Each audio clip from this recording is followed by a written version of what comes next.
Friends तो आज आम मैंने जाऊँ गोटे बढ़िया जगह बुलायापाई जो जगह ना हूँ हदगड़ डैम यहाँ बालेश्वर टाउन टू 100 किलोमीटर दूर पड़े कारण यही हदगड़ डैमटा केउझर डिस्ट्रिक्ट आस तो आम भाविलु जा आज किसी समय बुली आसू कौन ना हदगड़ देखा चलते आज हदगड़ में केमी बुलवा है।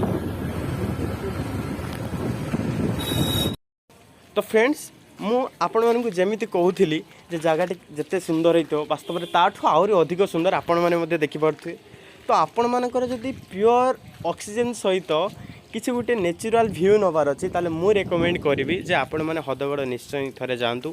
और वास्तव में ये हदगड़ डैम रे सालंदी नदी को बंद कर रखा डैम कर रखा आउ यहाँ बालेश्वर 100 किलोमीटर दूर पड़ो आउ सोरठू पड़ो मात्र 55 किलोमीटर। तो आपण मैंने निश्चय थे आसी बुली जातु ये।